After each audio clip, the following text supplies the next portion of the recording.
wakas, makakapag-aral na ako sa Capital City. Siguradong tataas na yung score ko na 700 points. Kuya, nagkamali ako kahapon. Nagalit sa akin si Linda. Gusto ni Papa na sumama sa atin si Linda sa school ngayon. Kailangan ko mag-sorry ng maayos sa kanya. Di ka mali. Huwag kang mag-sorry. Tara, dali na. Ha?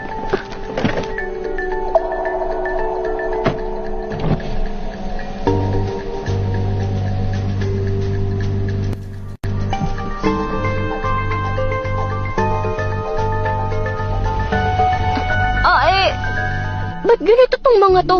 Saan ako kukuha ng taxi dito sa Villa District? Hindi ako pwedeng malate sa klase. Hello, Pa? Grabe tong si Papa. Pinasabay ako sa kapitbahay naming si Ethan Miller. Di ba siya yung type talaga ni Nancy Lewis? Kahit na tinatanggihan niya ang arranged marriage niya kay Nancy.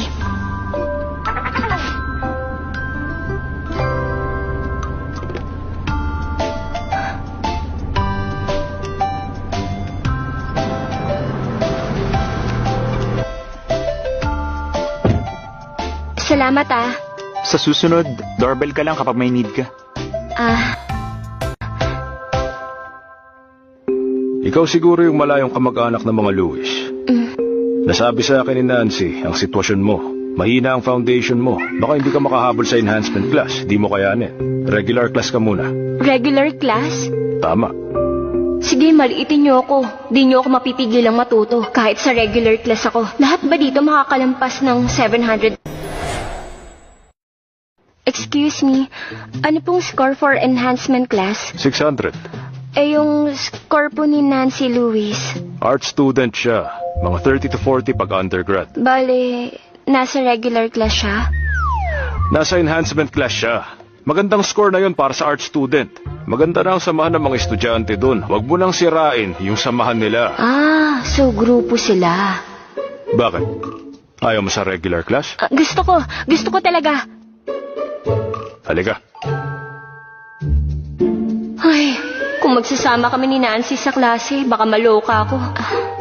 Pero kahit na, dapat may record sila sa dati kong school. Ba't si Nancy agad ang pinaniniwalaan nila? Ba't naging weird ang mundo ko simula nung nahanap ko ang totoong pamilya ko? Miss Perry, busy ka ba? Eto na yung transferee. Dito siya sa klase mo. Sige. Ikaw nang bahala sa kanya. Oo, ako nang bahala sa kanya.